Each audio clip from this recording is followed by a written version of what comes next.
आइए अब हम लोग नेक्स्ट जो है आपके ग्रह की तरफ चलते हैं। तो पृथ्वी तो हम लोग पूरे फिजिकल ज्योग्राफी में पढ़ेंगे ही। हम लोग आते हैं अगला ग्रह जो होगा वो चौथा ग्रह मंगल। मंगल ग्रह जो है ये पृथ्वी से दूसरा सबसे निकट का ग्रह है। अर्थ से सबसे नियरेस्ट कौन है? वीनस, उसके बाद फिर मार्स।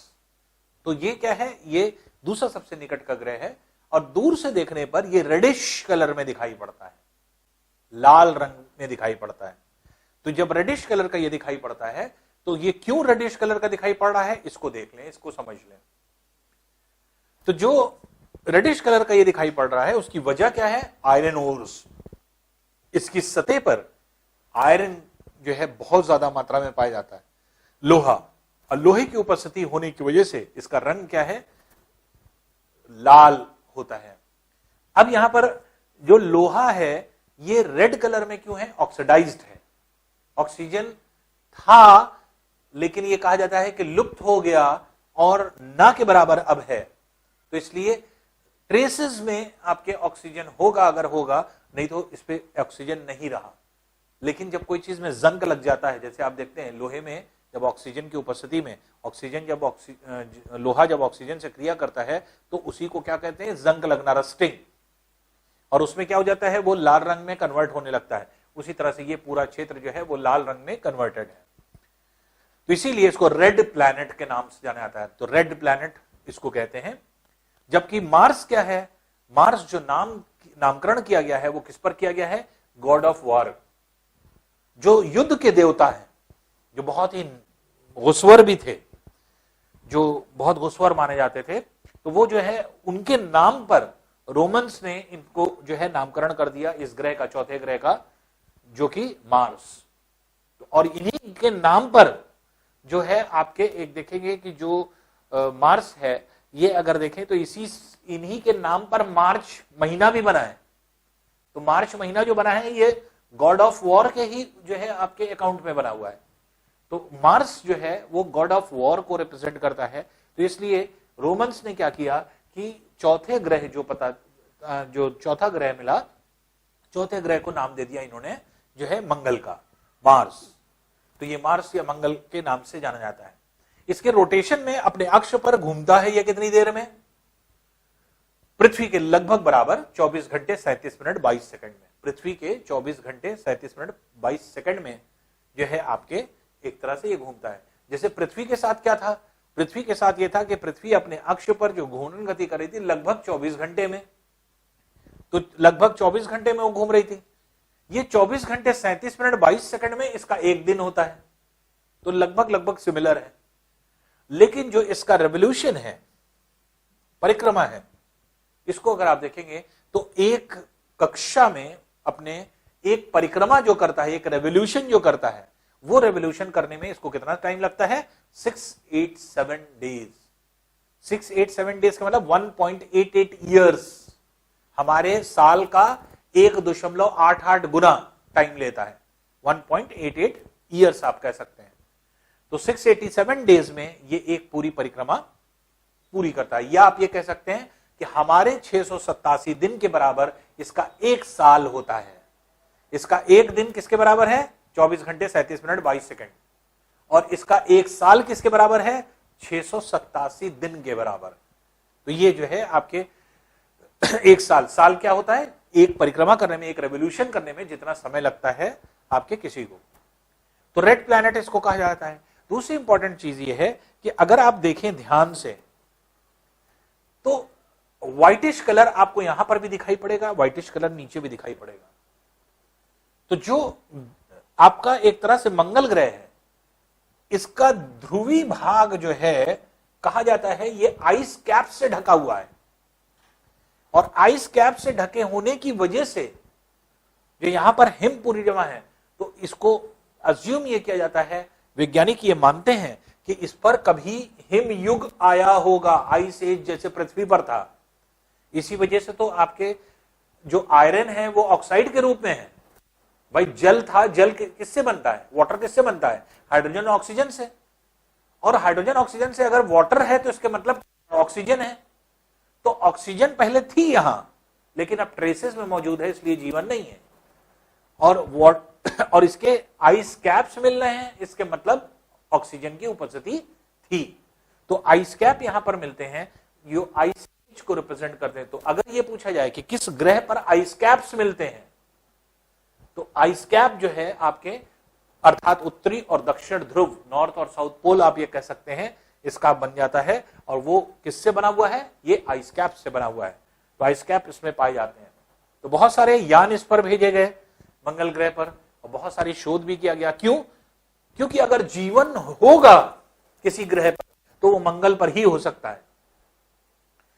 जबकि बुध जो आपके शुक्र ग्रह था, वीनस, वो अर्थ के बहुत ज्यादा सिमिलर था, बहुत ज्यादा जो है आपके एक तरह से सिमिलैरिटी रखता था, लेकिन दो तीन चीज में बहुत अलग था।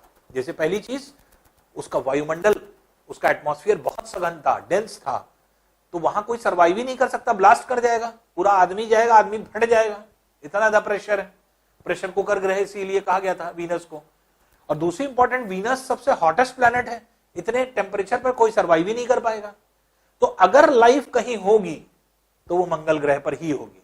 इसीलिए मंगल ग्रह पर बहुत बार जो पाथफाइंडर है, पाथफाइंडर आपने नाम सुना होगा, वाइकिंग्स है, एमईआर है, जैसे मार्स एक्सप्लोरेशन जो है आपके रोवर जिसका नाम था, तो वो आपके यान, ये सब यानों के नाम हैं जो इस पे जा चुके हैं, जो इस पर रिसर्च कर चुके हैं।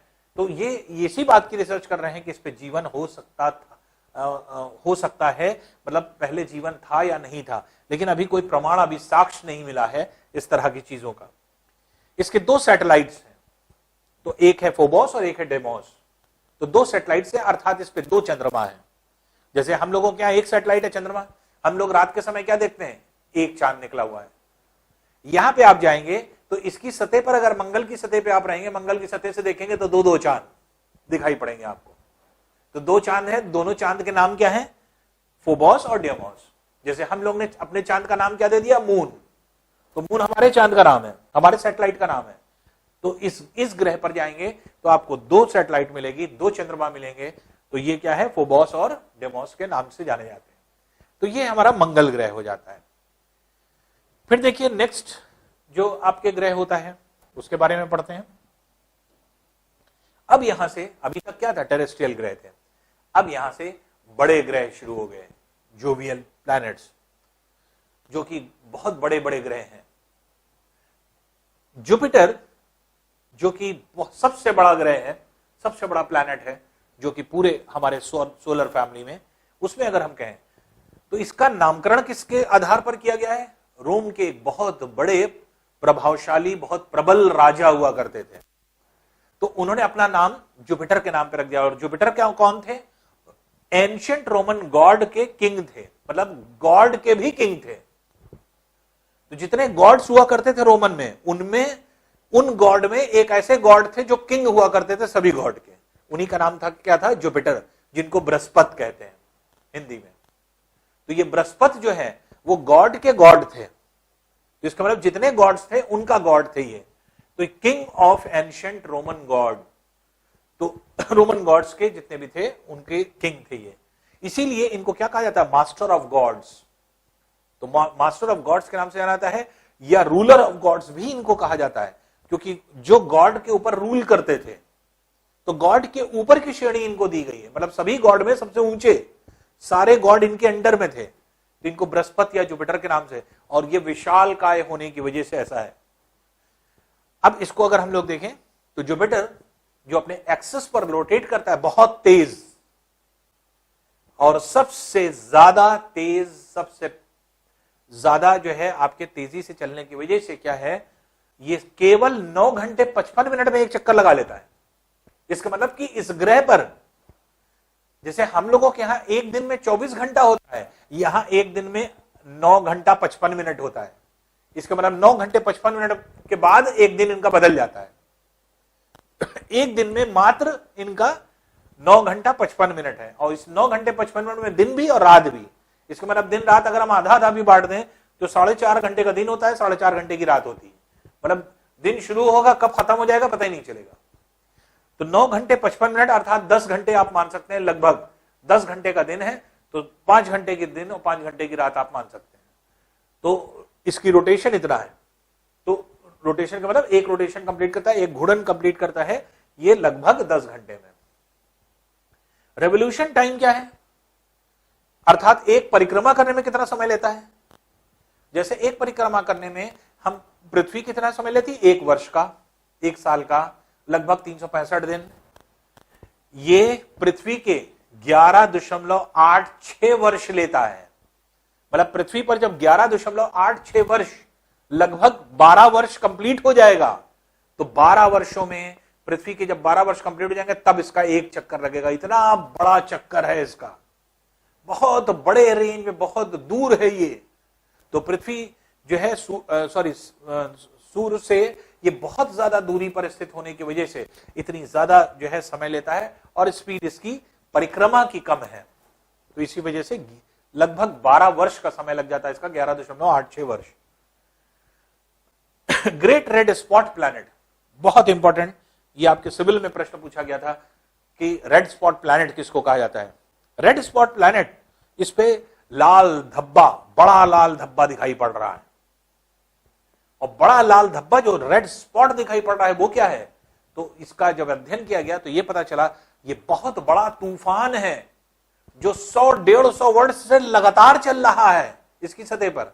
और ये इसकी सतह क्या है, ये भी जो है आपके ठोस नहीं है, इसकी सतह जो है ये आपके गैस के, सघन गैस की बनी हुई है। तो इसकी सतह पर वही जो, जैसे हम लोगों के यहाँ चक्रवात आते हैं, साइक्लोन्स, तो हवाएं ऐसे घूमती हैं, उसी तरह से घूमता हुआ बवंडर है ये, चक्रवात है, साइक्लोन है, जो कि कई हजार किलोमीटर दूर में चल रहा है। और 100-150 वर्षों से वैज्ञानिकों का ऐसा अनुमान है कि 100-150 वर्षों से ये लगातार चल रहा है, और जिसकी वजह से बहुत सघन हो चुका है, इसलिए दूर से देखने पर ये रेड स्पॉट की तरह से दिखाई पड़ता है, लाल धब्बा। तो लाल धब्बा ग्रह भी इसको इसीलिए कहते हैं रेड स्पॉट प्लैनेट के नाम से जो है आपके अगर कहा जाए तो। रेड प्लैनेट अगर कहें तो किसको कहते हैं, मार्स को, मंगल को, लाल ग्रह।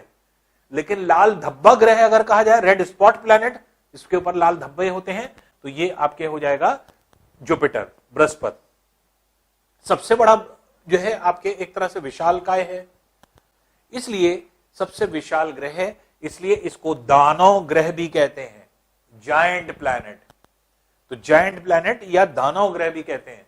और विशाल होने की वजह से इसे तारा सदृश ग्रह भी कहा जाता है।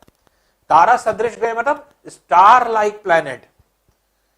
जिस तरह से स्टार्स बड़े बड़े होते हैं, तो और जैसे हमारा सूर्य है बहुत बड़ा है, तो उसी तरह से तो लगभग सूर्य के बराबर तो नहीं है, लेकिन जो है आपके सूर्य से छोटा है, लेकिन ग्रहों की तुलना में अगर देखा जाए तो बहुत बड़ा है। तो बहुत बड़े होने की वजह से इसे सूर्य सदृश ग्रह, स्टार लाइक प्लैनेट के नाम से जाना जाता है। और इसका टेम्परेचर जो है बहुत कम है, क्योंकि सूर्य से काफी दूर हो गया है, और अत्यधिक दूरी होने की वजह से इसका टेम्परेचर औसतन कितना होता है, -130 डिग्री सेल्सियस। तो -130 डिग्री सेल्सियस का जो है, और ठंडा ग्रह है ये, बिल्कुल ये है शनि है, ये सब बहुत ठंडे ग्रह है। तो -130 डिग्री सेल्सियस होता है।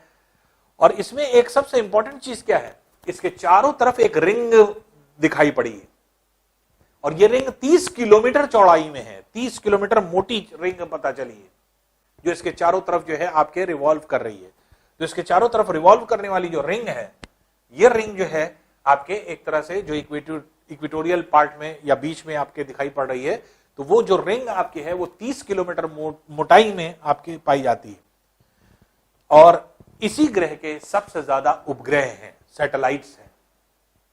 तो इसके सैटेलाइट्स में 79 सैटेलाइट्स हैं।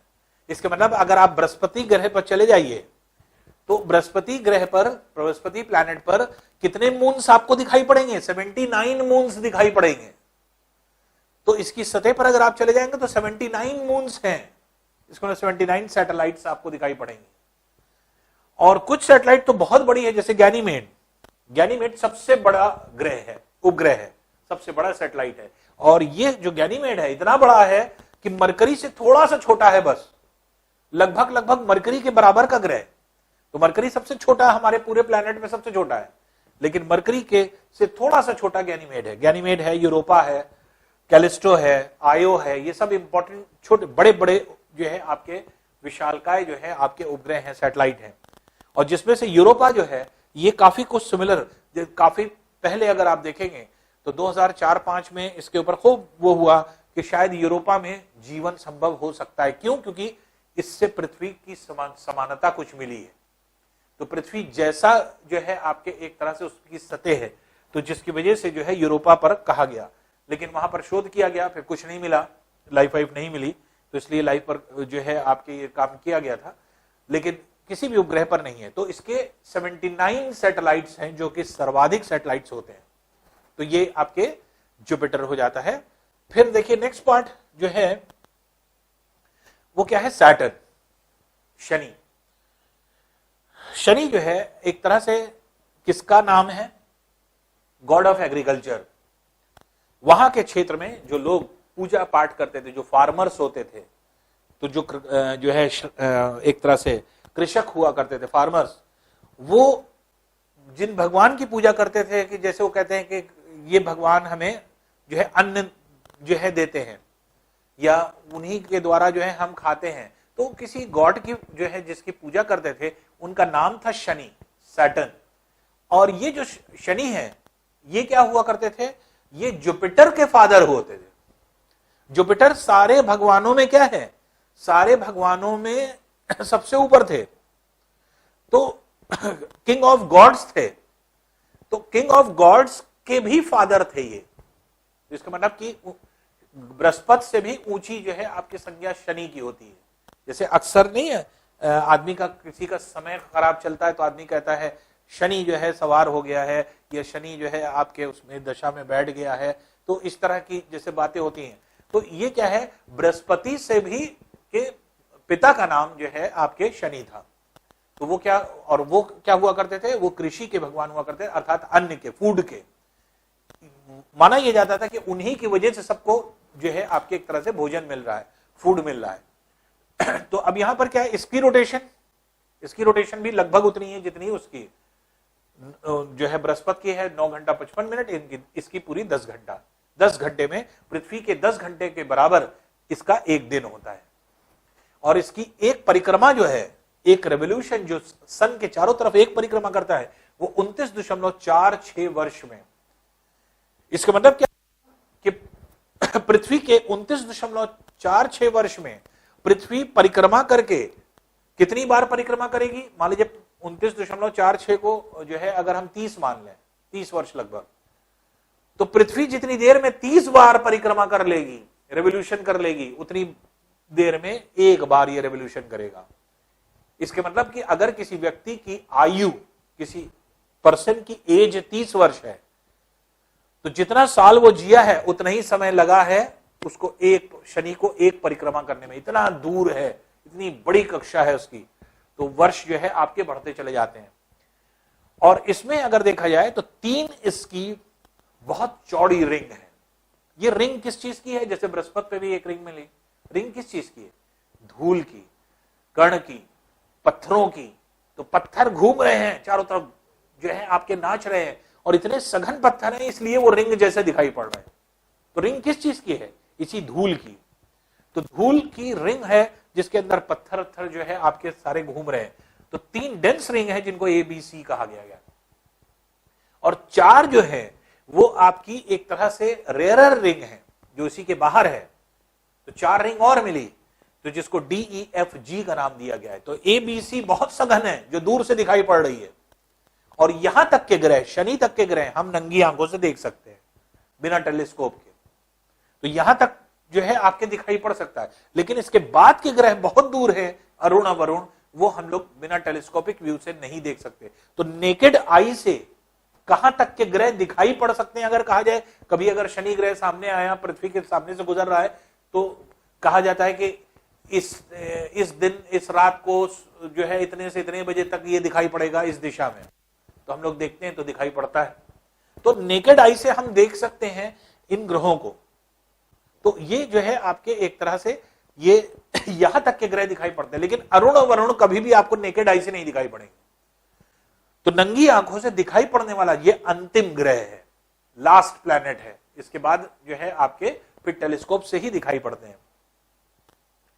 अब इसकी जो आपके एक तरह से रिंग है, इस रिंग की वजह से इसका आकार अगर आप देखेंगे तो क्या हो जाता है, अगर हम इसकी बात करें और इस पर अगर हम रिंग की बात करें ऐसे, तो रिंग ऐसा दिखाई पड़ता है जैसे एक सींग हो, सींग जैसा दिखाई पड़ रहा है, इसलिए क्या कहलाता है, हॉर्न। सींग को क्या कहते हैं, हॉर्न। तो ये सींग जैसा व्यू जो है आपके दिखाई पड़ता है। तो सींग जैसा व्यू क्योंकि दिखाई पड़ रहा है, इसलिए इसे क्या कहा जाता है, इसे श्रृंग ग्रह या हॉर्न प्लैनेट के नाम से जाना जाता है। तो सींग जैसा, जैसे गाय की भैंस की सींग होती है, उसी तरह से जो है आपके एक तरह से सींग वाला ग्रह के रूप में जाना जाता है। इसका टेम्परेचर और कम है, जैसे बृहस्पति का -130 डिग्री सेल्सियस, इसका -180 डिग्री सेल्सियस हो जाता है, और कम टेम्परेचर जो है आपके इसका हो जाता है।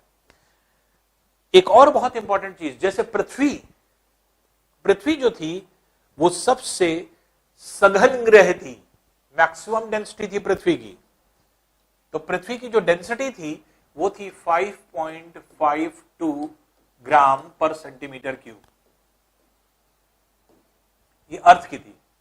इसकी जो शनि है उसकी डेंसिटी कितनी होती है, 0.7 ग्राम पर सेंटीमीटर क्यूब। सभी ग्रहों में सबसे कम सघन, सबसे कम डेंसिटी वाली शनि है। इसका मतलब सबसे हल्की है, क्योंकि जो आपके घनत्व तो होता है, डेंसिटी अगर मान लीजिए कम है तो अपने आप भार कम हो जाता है किसी भी चीज का। तो शनि जो है एक तरह से कहा जाए बहुत हल्का है और इसकी सबसे कम डेंसिटी है। तो रेयरेस्ट प्लैनेट अगर कहा जाए तो आपके यही होता है। तो इसके मतलब डेंसिटी बहुत रेयर है, मिनिमम डेंसिटी वाला ग्रह, न्यूनतम सघनता वाला ग्रह अगर कहा जाए तो वो आपके एक तरह से शनि ग्रह हो जाता है।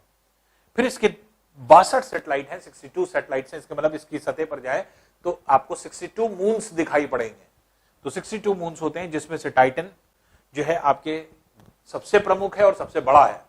ये सभी बड़े हैं, लेकिन टाइटन सबसे बड़ा है, सबसे विशालकाय जो है आपके। टेथीस, डियोन और रिया, ये अभी रिसेंटली दिखाई पड़े थे तीनों। तो ये जो है आपके तीनों साथ में जो है आपके वैज्ञानिकों ने देखा था 8-10 साल पहले। तो ये जो है टेथीस, डियोन और रिया। उसके अलावा पान है, जो कि आपके जो है इसका उपग्रह हो सकते हैं या है। तो ये जो है इसके उपग्रह हैं, सैटेलाइट्स हैं, जो कि आपके इस तरह से दिखाई पड़ते हैं। अब आइए नेक्स्ट पार्ट पे। नेक्स्ट जो हमारा ग्रह है वो क्या है, Arun, that is Uranus. Arun किसका नाम है, जो आप ये कहते हैं हेवन, स्वर्ग, स्वर्ग के भगवान जिनको कहा जाता है। तो स्वर्ग के भगवान का नाम है अरुण। तो स्वर्ग के भगवान का नाम क्योंकि अरुण है, रोमन गॉड्स के जो है उनके थे, तो इसलिए स्वर्ग के जो भगवान हुआ करते थे अरुण, उन्हीं के नाम पर ये इस ग्रह का नाम रखा गया अरुण। तो ये अरुण ग्रह है जो कि आपके इस तरह से देखने को मिल रहा है। इसीलिए गॉड ऑफ हेवन के नाम पर इसका नामकरण किया गया है। इसका रोटेशन अगर आप देखेंगे तो इसका रोटेशन जो है वो 10 घंटे 48 मिनट में, पृथ्वी के 10 घंटे 48 मिनट में ये एक चक्कर लगा लेता है। लेकिन परिक्रमा देखेंगे तो 84 वर्षों में, पृथ्वी के 84 वर्षों में, अर्थात पृथ्वी 84 बार अगर घूम जाएगी, परिक्रमा कर लेगी सूर्य के, तो ये एक बार करेगा। तो पृथ्वी जब 84 बार परिक्रमा कर लेगी तब ये एक बार करेगा। इतना दूर है, बहुत दूर है अरुण ग्रह। और इसका जो वायुमंडल है, वायुमंडल में मीथेन गैस बहुत ज्यादा मात्रा में है और पूरा हिम से ढका ही है, पूरा टेम्परेचर बहुत कम है, हिम से ढका हुआ है। तो मीथेन गैस की वजह से, मीथेन गैस की उपस्थिति होने की वजह से इसका ग्रीनिश लुक आता है, ग्रीन कलर। तो मीथेन की वजह से इसका ग्रीनिश लुक आता है, इसीलिए इसको हरा ग्रह या ग्रीन प्लैनेट के नाम से भी इसको जाना जाता है। तो इसको हरा ग्रह भी कहते हैं, ग्रीन प्लैनेट के नाम से जाना जाता है, क्योंकि जो ग्रीनिश लुक आता है इसका, तो ये जो है आपके एक तरह से ग्रीनिश लुक जो है आपके मीथेन की उपस्थिति की वजह से आता है। तो मीथेन के ज्यादा होने की वजह से। दूसरी इंपॉर्टेंट चीज, इस ग्रह को अगर आप देखेंगे तो ये ग्रह जो है जैसे पृथ्वी है, पृथ्वी का एक्सेस अगर आप देखेंगे तो 23.5 डिग्री पर झुका हुआ है वर्टिकल से, वर्टिकल से 23.5 डिग्री पर झुका है। इसका एक्सिस अगर आप देखेंगे तो 0 डिग्री है, ये ऐसे घूमती है, पृथ्वी ऐसे घूम रही है, ऐसे, ये ऐसे घूम रही है।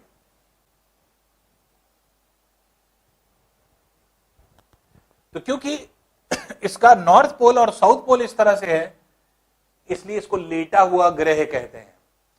तो 0 डिग्री एक्सिस, जो इसकी एक्सिस है वो हॉरिजॉन्टल से 0 डिग्री का एंगल बनाती है, जिसकी वजह से ऐसा लगता है कि जैसे किसी ने इसको लेटाल दिया हो, इसीलिए इसको लेटा हुआ ग्रह कहते हैं, लेटा हुआ ग्रह। और इसीलिए देखिए इसकी रिंग जो बनी हुई है कुछ ऐसे बनी हुई है, ये लेटा हुआ ग्रह के रूप में जाना जाता है, और जिसकी वजह से इसको लाइंग प्लैनेट या लेटा हुआ ग्रह कहते हैं।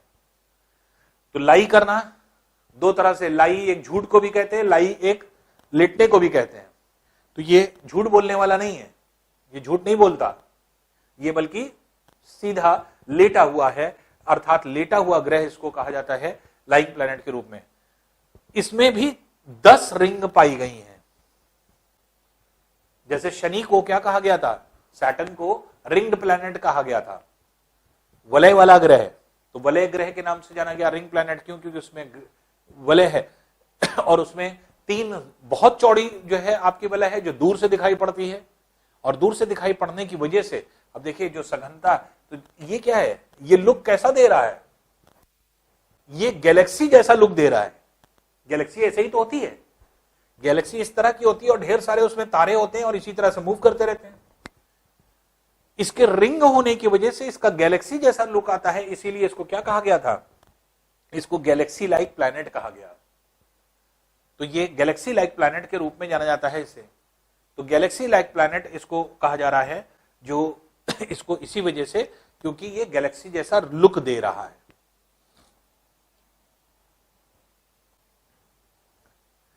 अब इसमें देखिए 10 जो है इसके रिंग हैं जो कि आपके पाएगा, लेकिन बहुत सघन नहीं है, उतने सघन नहीं जितना कि शनि के हैं, लेकिन फिर भी 10 रिंग्स आपके इसमें देखे गए।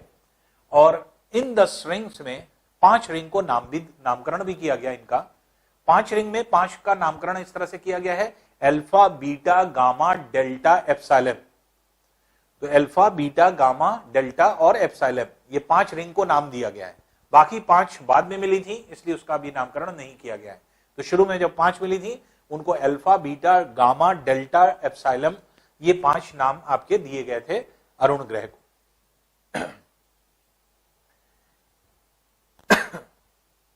अब देखिए इसके जो उपग्रह है, उपग्रहों की संख्या 27, ये 27 है। और एरियल, एम्ब्रियन, टाइटन, ओब्रॉन, मिरिंडा, ये सब क्या है, ये सब इसके क्या है, ये सब इसके उपग्रह हैं, सैटेलाइट हैं। तो ये बड़े सैटेलाइट हैं, तो जिसमें एरियल सबसे बड़ा जो है आपके वो है, एरियल है, एम्ब्रियन है, टाइटेनिया है, फिर ओबेरॉन है, मिरिंडा है, ये सब क्या है, इसके उपग्रह हो जाते हैं यूरेनस के। अब देखिए एक ग्रह और पढ़ने, फिर इसके बाद हम लोग फिर से वापस आते हैं। अब देखिए लास्ट हम लोग आते हैं सैटेलाइट पे, प्लैनेट पे। लास्ट प्लैनेट जो हमारा है वो है नेपच्यून, वरुण जिसको कहा जाता है। नेपच्यून बहुत ही ज्यादा दूर है, अत्यधिक दूर है, और पूरा हिम से ढका हुआ है, आइस से ढका हुआ है। तो अरुण भी है वैसा ही, अवरुण भी है, दोनों के साथ वही है। अरुण को देखेंगे वो भी पूरा आइस से ढका हुआ है, और वरुण को देखेंगे वो भी पूरा आइस से ढका हुआ है। तो ये अगर आप देखेंगे तो पूरा आइस से ढका हुआ जो है आपके ये होता है। इसका अपने अक्ष पर जो घूर्णन होता है, रोटेशन, 18 घंटे लेता है। 18 घंटे में एक घूर्णन कर लेता है, लेकिन एक परिक्रमा करने में 165 दिन लेता है। इसके मतलब पृथ्वी जब 165 बार सूर्य के परिक्रमा कर लेगी, तब उतने ही समय में वो एक बार परिक्रमा कर पाएगा, रेवोल्यूशन कर पाएगा।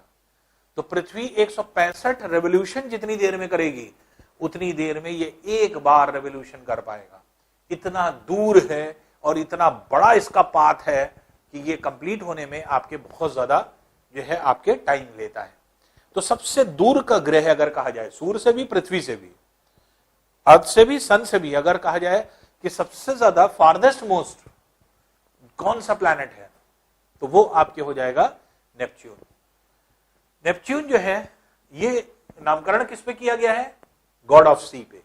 समुद्र के भगवान जो हुआ करते थे रोमन में, तो रोम के वासी ऐसा मानते थे कि जो समुद्र के भगवान है उनको गॉड ऑफ सी, उनका नाम था वरुण, उन्हीं के नाम पर इसका जो है नामकरण कर दिया गया।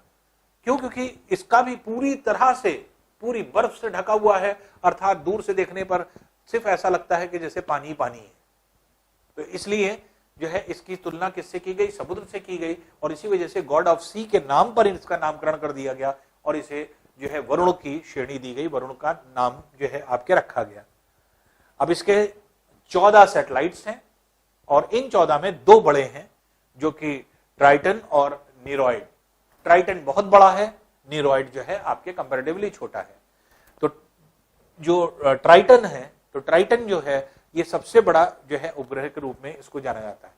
तो इसके बारे में कोई बहुत ज्यादा फैक्ट भी नहीं है, सबसे ज्यादा दूर होता है, ये बहुत ज्यादा अधिक दूरी पर स्थित है और सबसे लास्ट जो है आपके इसका ये रहता है। तो अब सौर परिवार का सबसे अंतिम जो है हम लोग ने इसको देखा। अब थोड़ा सा फिर से हम लोग वापस आते हैं, एक पॉइंट जो छूटा हुआ है उसको हम लोग डिस्कस कर लें। जैसे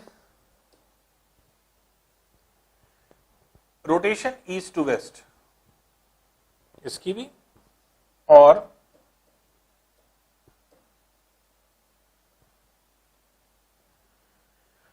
रोटेशन ईस्ट टू वेस्ट, इसकी।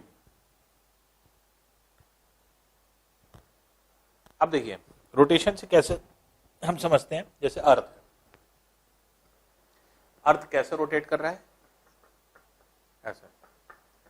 तो सामने से अगर हम देखेंगे तो ये जो है आपके ईस्ट, ये वेस्ट, तो आपके इस तरह से घूर्णन गति वेस्ट टू ईस्ट जो है आपके पृथ्वी वेस्ट टू ईस्ट जाती है। वेस्ट टू ईस्ट क्योंकि घूम रही है इसलिए हमें ऐसा लगता है कि सूर्योदय ईस्ट से हुआ और सूर्यास्त वेस्ट में हो रहा है। तो पूरब से सूर्य निकलता है, पश्चिम में डूबता है, तो ईस्ट से सूर्य निकल रहा है और वेस्ट में जा रहा है, जबकि सूर्य तो फिक्स है, सूर्य थोड़ी निकला है। सूर्य मान लीजिए यहां पे फिक्स है, कौन रोटेट कर रहा है, वेस्ट टू ईस्ट जो है आपकी ये जा रही है अर्थ, जिसकी वजह से पहले सूरज कहां आएगा, ईस्ट वाले पार्ट में, फिर इसके बाद वेस्ट वाले पार्ट में आएगा, ऐसे घूम रही है। तो पृथ्वी के वेस्ट टू ईस्ट घूमने की वजह से इसका सूर्योदय किधर से हो रहा है, ईस्टर्न साइड से। पूरे ग्रह में सूर्य के साथ भी यही है, सन के साथ, सन और उसके सारे प्लैनेट्स इसी तरह घूम रहे हैं वेस्ट टू ईस्ट। लेकिन 2 ऐसे ग्रह हैं, यू वी याद रखिए, यू से यूरेनस, वी से वीनस। यू से यूरेनस जो कि अरुण ग्रह है और वी से वीनस शुक्र ग्रह। तो अरुण और शुक्र 2 ऐसे ग्रह हैं, यू वी याद रखिए, यूरेनस वीनस। यूरेनस वीनस ऐसे हैं जो पृथ्वी और सूर्य की दिशा में ना घूम करके उल्टा घूम रहे हैं, ऐसे फ्रॉम ईस्ट टू वेस्ट। 2 ग्रह शुक्र और जो है आपके अरुण, यूरेनस और वीनस उल्टा घूम रहे हैं ईस्ट टू वेस्ट, जिसकी वजह से इन ग्रहों पर क्या होता है, इन ग्रहों पर सूर्योदय पश्चिम दिशा की ओर से होता है, सूर्यास्त ईस्ट की तरफ होता है। तो अगर जैसे हम लोग पृथ्वी पर हैं, हम लोगों के यहां ईस्ट पूर्व से सूर्य उगता है, पश्चिम में जाकर डूब जाता है। लेकिन अगर आप जो है इस मंगल ग्रह पर चले जाइए, सॉरी शुक्र ग्रह पर चले जाइए, वीनस पर चले जाइए, तो वीनस पर उल्टा होता है, ईस्ट से नहीं जो है आपके सूर्य दिखाई पड़ेगा, बल्कि सूर्य किधर से निकलेगा, वेस्ट से निकलेगा और ईस्ट में जाके डूबेगा, उल्टा होता है। तो 2 ऐसे ग्रह हैं जिसको आप याद रखें, यूवी, यूरेनस और वीनस, जो रोटेशनल स्पीड जिनकी उल्टी है, ईस्ट टू वेस्ट है, जिसकी वजह से सूर्योदय सनराइज वेस्ट से होता है और सनसेट ईस्ट में होता है, उल्टा होता है हम लोगों से। तो इसलिए ये 2 ग्रह ऐसे हैं जिनको हम लोग ने यहां पर देखा।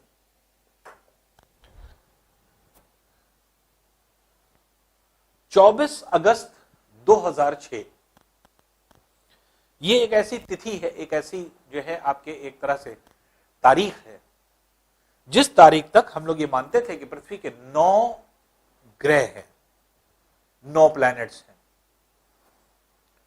जिसमें अंतिम प्लैनेट, सबसे छोटा प्लैनेट, मरकरी से भी छोटा प्लैनेट था प्लूटो। तो प्लूटो जो था वो सबसे छोटा जो है, जिसको यम कहते हैं हिंदी में, तो प्लूटो या यम जो है आपके सबसे छोटा प्लैनेट होता था। लेकिन 24 अगस्त 2006 से उसको निष्कासित कर दिया गया, हटा दिया गया। वो ग्रह नहीं रह गया, वो जो है आपके सैटेलाइट, जो आपके एक तरह से प्लैनेट था, प्लैनेट की श्रेणी से हटा दिया गया। क्यों ऐसा हुआ उसको जानने की कोशिश करिए।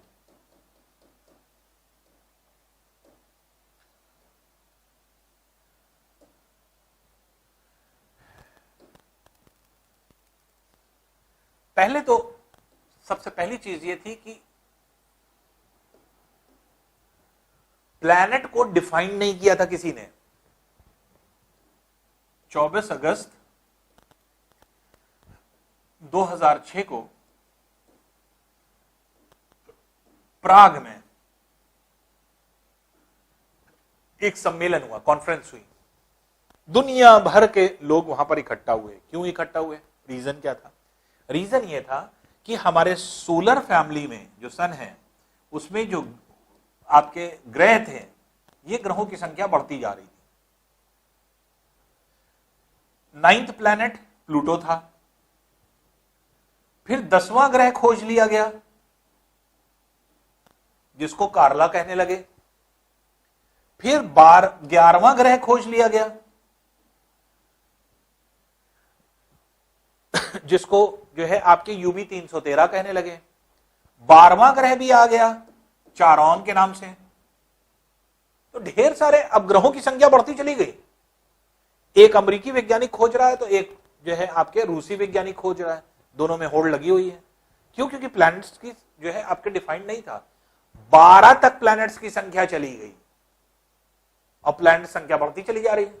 प्लैनेट्स उसको कहा जा रहा है जो सूर्य के चारों तरफ परिक्रमा कर रहा है। तो 9 से 12 तक इस तरह से आपके चलती चली गई।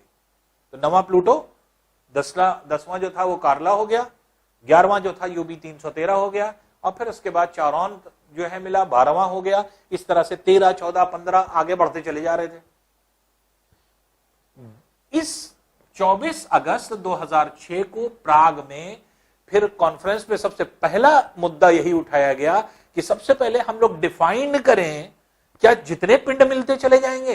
क्योंकि अब हम लोग की टेक्नोलॉजी डेवलप होती जा रही है, हम और आगे बढ़ते चले जा रहे हैं, हम एक सोलर फैमिली से दूसरे सोलर फैमिली में जा रहे हैं, तो अपने सोलर फैमिली में जितने पिंड हैं वो तो बढ़ते जाएंगे। जैसे हम लोग उपग्रहों की संख्या देख रहे हैं, लगातार बढ़ती जा रही है। सैटेलाइट्स जैसे 79 सैटेलाइट्स मैक्सिमम हो गई किसकी? जुपिटर की। क्यों? क्योंकि हम लोग का जो है रीच बढ़ता जा रहा है। जैसे जैसे हम लोग बढ़ते जाएंगे वैसे वैसे हम लोग को खोज करते जाएंगे और मिलती चली जाएगी। यही हो रहा था। तो 24 अगस्त 2006 को प्राग में जब सम्मेलन हुआ तो यह हुआ कि पहले डिफाइन कर लिया जाए कि प्लैनेट है क्या। तो वहां पर डेफिनेशन दी गई। पहला डेफिनेशन क्या थी?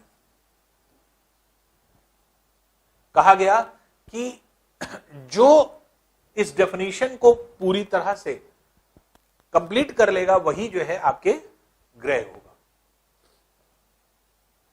पहली चीज,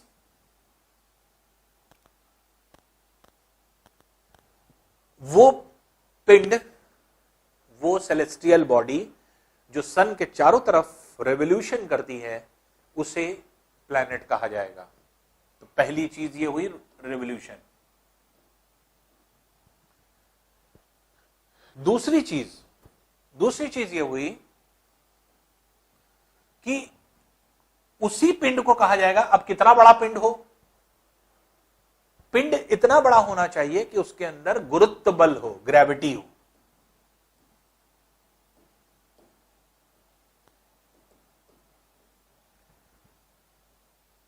ग्रेविटी तो छोटे से भी पिंड में होती है। तो अब डिफाइन हुआ ग्रेविटी है। तीसरी चीज, ग्रेविटी कितनी हो यह डिफाइन किया गया।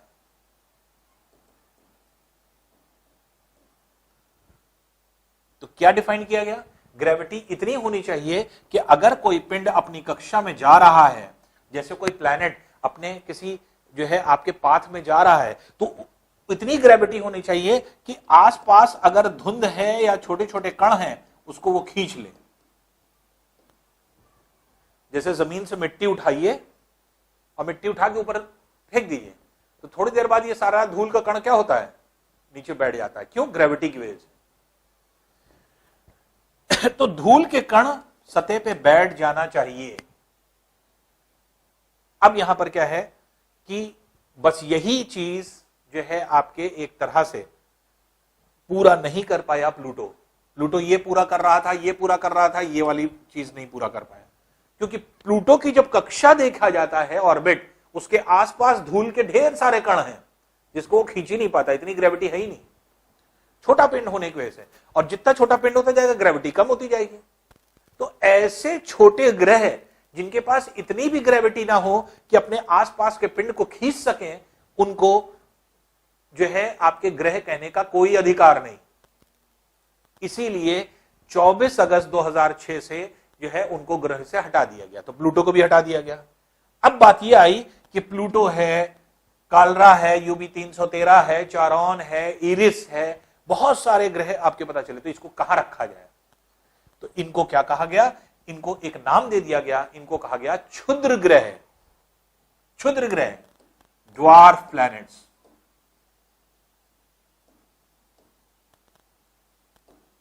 ड्वार्फ मतलब जानते हैं? बौना। जो बौने लोग होते हैं उनको ड्वार्फ कहा जाता है। तो ड्वार्फ प्लैनेट्स के मतलब क्या हुआ? बौने ग्रह, क्षुद्र ग्रह। क्षुद्र मतलब छोटा, छोटे ग्रह। तो क्षुद्र ग्रह की श्रेणी में इनको सबको डाल दिया गया। तो ग्रहों से हटा करके, तो ग्रह सिर्फ 8 रह गए, ग्रह सिर्फ 8 रह गए। प्लूटो को हटा दिया गया। प्लूटो के साथ साथ ढेर सारे ग्रह जिनको ग्रह कहा जा रहा था, जिनकी वजह से लड़ाई हो रही थी, उन सबको क्षुद्र ग्रह में डाल दिया गया। अब क्षुद्र ग्रह है क्या, या कौन कौन से उसके अंदर सारी चीजें आती हैं, अब इसी के आगे हम लोग इसको देखें। अब देखिए ड्वार्फ प्लैनेट्स क्या है। ड्वार्फ प्लैनेट्स, उन प्लैनेट्स को कह दिया गया जो नेपच्यून के बाहर हैं। और ये सारे प्लैनेट्स ऐसे हैं जो आपके एक तरह से एक कंडीशन को नहीं निभा पा रहे हैं। वो ये है कि इनकी ग्रेविटी इतनी कम है, इतने छोटे पिंड हैं ये, इनकी ग्रेविटी कम होने की वजह से अपने रास्ते के जो आपके मलबा है, डेब्रिस है, तो जो मलबा है, डेब्रिस है, उसको साफ नहीं कर पा रहे हैं। नहीं तो होना यह चाहिए कि जहां से भी ये गुजरे तो इसके आसपास जितनी धूल, गर्दा, कंकड़, पत्थर जितने हैं उन सबको ये अट्रैक्ट कर लेगा, अपनी सतह पर खींच लेना चाहिए। तो इनकी जो आपके पाथ है, ये पाथ जो है आपके मलबे से भरा हुआ है, डेब्रिस से भरा हुआ है। तो इसी वजह से ऐसे छोटे पिंडों को ड्वार्फ प्लैनेट्स की श्रेणी में रखा जाता है। तो ड्वार्फ प्लैनेट्स क्या है? बौने प्लैनेट्स। तो इस तरह से प्लूटो, कार्ला, यूबी 313, चारोन, ये सब जितने मिले थे उन सबको क्या कर दिया गया? ड्वार्फ प्लैनेट्स के रूप में आपके इनको डाल दिया गया। अब देखिए ड्वार्फ प्लैनेट्स जो थे तब तक क्या मिल चुके थे? जैसे प्लूटो मिल चुका था, इरिस मिल चुका था, होमिया मिल चुका था, मेकमेक मिल चुका था। तो ये सब जितने भी आपके थे, तो ये सारे जो है मिल चुके थे। गोंगोंग मिल चुका था, क्योर मिल चुका था, सिडना मिल चुका था, ऑर्कस मिल चुका था, सलेसिया मिल चुका था, 2002 MS4 मिल चुका था। इन सब को जितने भी आपके ये सारी चीजें हैं, ये धीरे धीरे मिलते चले गए। चारोन, जो कि बाद में ये पता चला कि प्लूटो का ही उपग्रह है, प्लूटो के चारों तरफ घूम रहा है।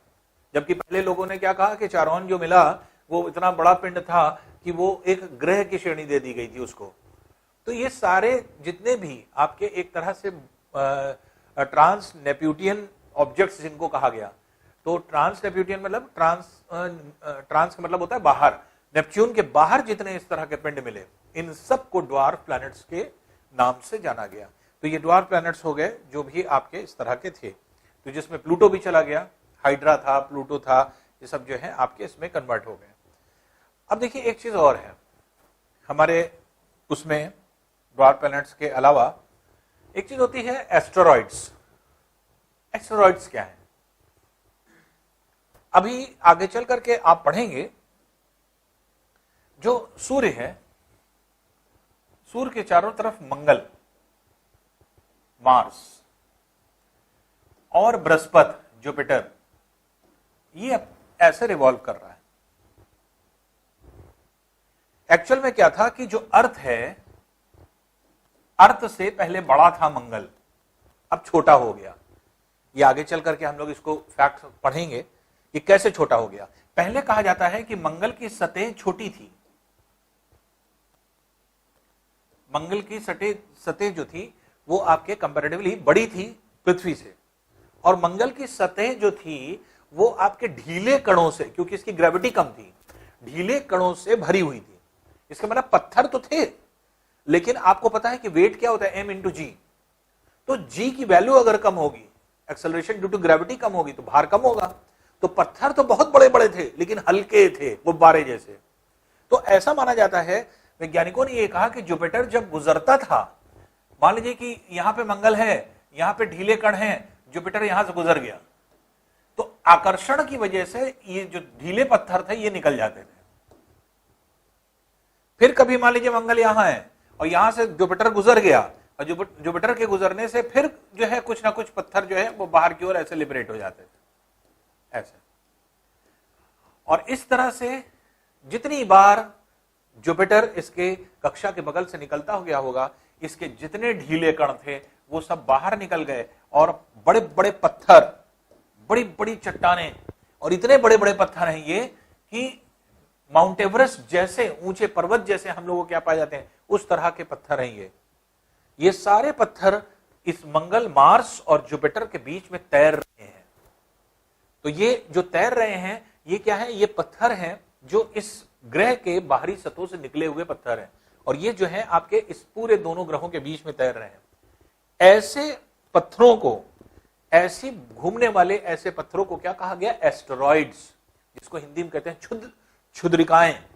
तो ये क्षुद्रिकाएं हो गई, जैसे ड्वार्फ प्लैनेट्स क्या थे, क्षुद्र ग्रह थे, तो ये क्षुद्रिकाएं कहलाती हैं। तो ये क्षुद्रिकाएं या फिर एस्टेरॉइड्स कहलाए। तो एस्टेरॉइड्स क्या है, वो पत्थर जो मंगल और बृहस्पति के कक्षा के बीच में तैर रहे हैं। और ये कभी कभी क्या होते हैं, कुछ पत्थर दूसरे भी, ऐसा नहीं कि सिर्फ इन्हीं के बीच में है, इस तरह के कुछ पत्थर कहीं पर भी दिखाई पड़ सकते हैं, क्योंकि किसी भी सतह से लिबरेट हो सकते हैं। लेकिन मेनली अगर पूछा जाए कि किन दो ग्रहों के बीच में एस्टेरॉइड्स पाए जाते हैं, तो उसका आंसर हो जाएगा मंगल और बृहस्पति के बीच में। और इस तरह से एस्टेरॉइड्स का जन्म हुआ। एस्टेरॉइड्स ढेर सारे पत्थर होते हैं जो कि कभी कभी हर जगह से निकलते हुए आपको दिखाई पड़ेंगे। तो ये पत्थर ऐसे लिबरेट हो जाते हैं जब भी कोई सतह से के आसपास से गुजरता है, उसकी ढीली सतहों से ये सब पत्थर, ये बड़े बड़े पत्थर जो होते हैं ये आपके लिबरेट हो जाते हैं। तो ऐसे पत्थर जो कि निकल जाते हैं उन्हें, और वो फिर जो है आपके दो ग्रहों के बीच की कक्षा में तैरते रहते हैं, तो वहीं पर ऐसे घूमते रहेंगे। ऐसे जो है आपके पत्थरों को क्या कहा जाता है, एस्टेरॉइड्स। तो ये एस्टेरॉइड्स की श्रेणी के अंतर्गत आते हैं। फिर इसी तरह से एक और होता है क्षुद्र, ये आपके होते हैं मेटियोर्स। मेटियोर्स को क्या कहा जाता है, उल्का पिंड। उल्का पिंड क्या होते हैं, उल्का पिंड ऐसे पिंड होते हैं जो पृथ्वी है, पृथ्वी के बाहर वायुमंडल है। कभी कभी क्या होते हैं कि कुछ टुकड़े हमारे वायुमंडल से गुजरते हैं, और जब हमारे वायुमंडल से गुजरते हैं ये कैसे टुकड़े होते हैं, ये गैस के कंडेंस पार्ट होते हैं। तो गैस के कंडेंस पार्ट जो कि आपके ठोस होते हैं, बर्फनुमा होते हैं, जब ये गुजरते हैं और इनको जो है आपके ऑक्सीजन मिल जाता है यहां पे, तो ऊपरी भागों में ऑक्सीजन की कमी, 64 किलोमीटर ऊंचाई तक पाया जाता है ऑक्सीजन, और 165 किलोमीटर ऊंचाई तक पाया जाता है नाइट्रोजन। तो ऊपरी भागों में जो है आपके एक तरह से आवेशित नाइट्रोजन है। तो ये आपके एक तरह से आवेशित नाइट्रोजन, आयोनाइज्ड जो है आपके नाइट्रोजन है, जो कि बहुत इफेक्टिव होता है और ज्वलनशील भी होता है, अर्थात जल भी सकता है, कंबशन हो सकता है उसका।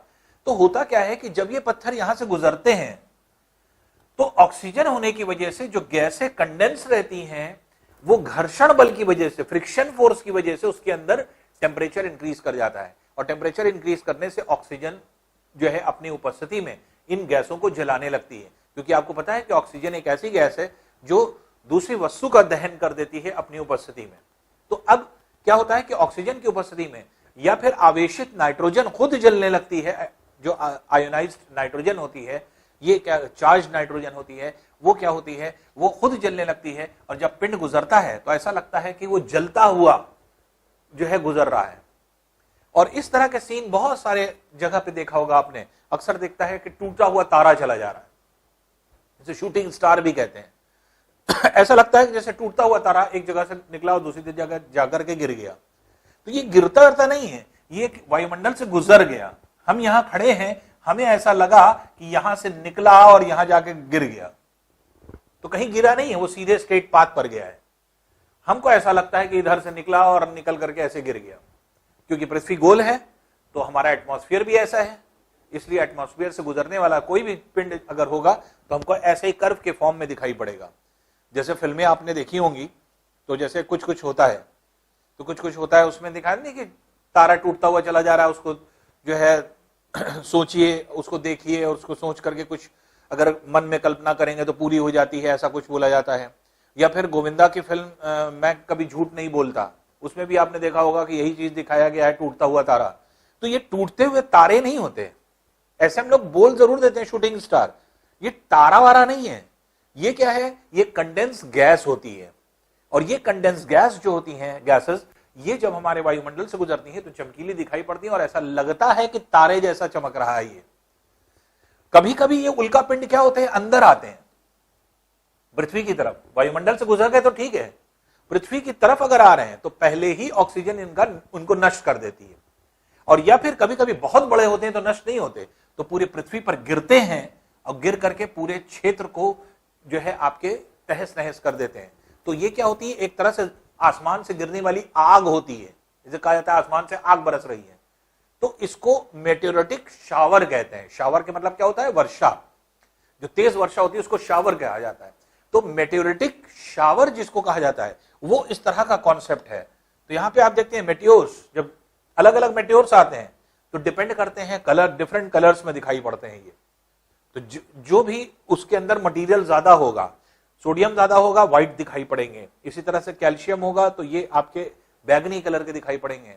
तो उसी तरह से आपके नाइट्रोजन ऑक्सीजन होगा तो रेडिश कलर लिए होंगे।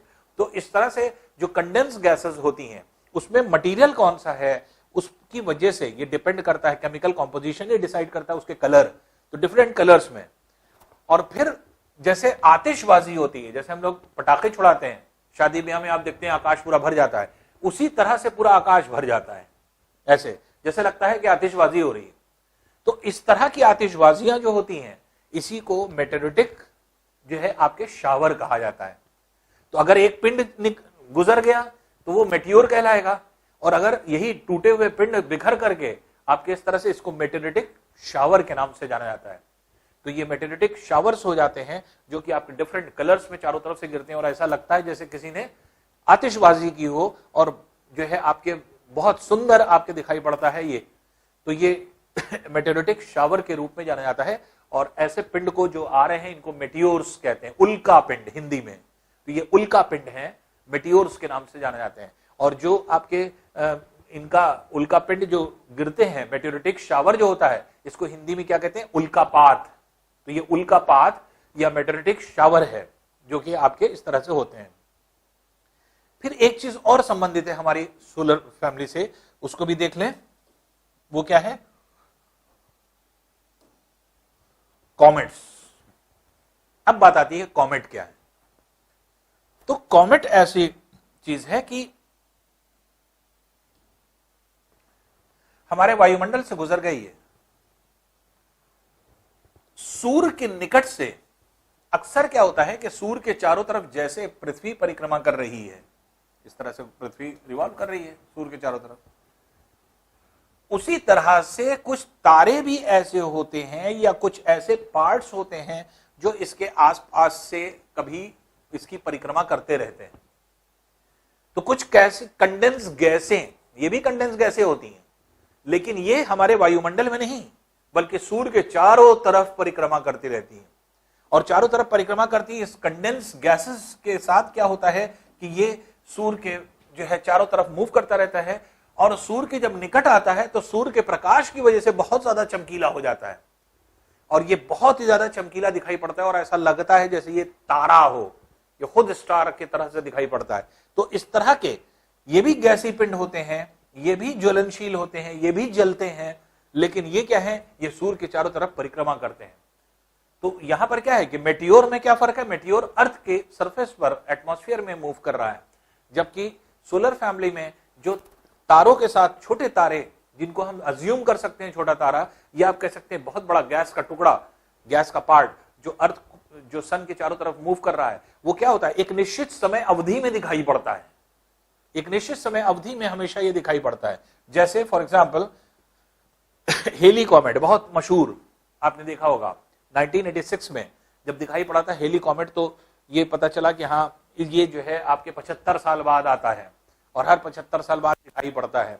तो इस तरह से शूमेकर लेवी 9 ये क्या था, ये 1992 में अगर देखा गया तो 1992 में जाकर के टकरा गया था किससे, बृहस्पति की जो है कक्षा से, तो बृहस्पति की सतह पर जाकर के टकरा गया था और टकराने के बाद पूरे बृहस्पति पर उतने बड़े क्षेत्र में आपके एक बड़ा सा होल हो गया। तो इवन अभी भी दिखाई पड़ता है वो होल, तो एक इतना बड़ा इंपैक्ट था कि वो पूरा का पूरा जाकर के टुकड़ा जो है आपके इस पे गिरा, तो इसे शूमेकर लेवी 9 के नाम से जाना गया, जो कि आपके इसमें था। इसी तरह से स्विफ्ट टटल 1992 में, अच्छा 1994 में था ये, स्विफ्ट टटल 1992 में आपके दिखाई पड़ा, और ये फिर उम्मीद ये है कि 2126 में शायद फिर दिखाई पड़ेगा। तो ये नॉर्मली क्या है, तो 1992 में आपके दिखाई पड़ा और ये जो है 2126 में शायद फिर से दिखाई पड़ेगा। तो ये क्या है, ये सब ऐसे पिंड हैं जो अर्थ जो सन के चारों तरफ रोटेट कर रहे हैं, ये तारे जैसे दिखाई पड़ते हैं लेकिन तारे होते नहीं हैं। तो ये गैस के गोले होते हैं जो कि सन को चारों तरफ से आपके एक तरह से मूव करते रहते हैं। कभी कभी ग्रहों के आसपास आ जाते हैं, जैसे पृथ्वी के पास से गुजरना, जैसे ये बहुत पृथ्वी स्विफ्ट टटल 1992 में पृथ्वी के निकट से गुजरा था, और जो आपके एक तरह से इस तरह के जितने भी तारे, हेली कॉमेट 1986 में पृथ्वी के निकट से गुजरा था। तो हम लोग ने, या फिर आप ये कह सकते हैं कि जितने भी ह्यूमन बींग्स थे जो जानते थे, उन सब ने ये जो है आपके दृश्य देखा होगा। और ये 1996 में ऐसा हुआ, ये 1992 में ये ऐसा दृश्य होता है जो कि आपके बता दिया जाता है कि इस दिन इस समय आप आकाश में इस तरफ देखिएगा, ये चीज दिखाई पड़ेगी। तो ये कॉमेट्स कहलाते हैं। तो ये जो है आपके एक तरह से कॉमेट होते हैं जो कि आपके इस वायुमंडल में इस तरह से दिखाई पड़ते हैं। तो एक तरह से अगर हम लोग देखें तो अब यही जो है एक तरह से सौर परिवार हो जाता है, और सौर परिवार में जितने हम लोग ने पढ़े, सूर्य पढ़ा, ग्रह पढ़ा, उपग्रह पढ़ा, फिर उसके अलावा जो है आपके क्षुद्र ग्रह पढ़े जो ड्वार्फ प्लैनेट्स कहलाए, ड्वार्फ प्लैनेट्स के अलावा जैसे क्षुद्रिकाएं हैं, एस्टेरॉइड्स पढ़े, मेटियोर्स पढ़े, उल्का पिंड, फिर उसके बाद जो है हम लोग ने कॉमेट को पढ़ा। ये सारी चीजें मिल करके जो है पूरे सौर परिवार को या सोलर सिस्टम को फॉर्म करती हैं। तो ये हम लोग का टॉपिक हो जाता है जो सोलर सिस्टम से कंसर्निंग होता है। अब नेक्स्ट टॉपिक में इसके आगे फिर हम लोग इसको स्टार्ट करेंगे। Thank you.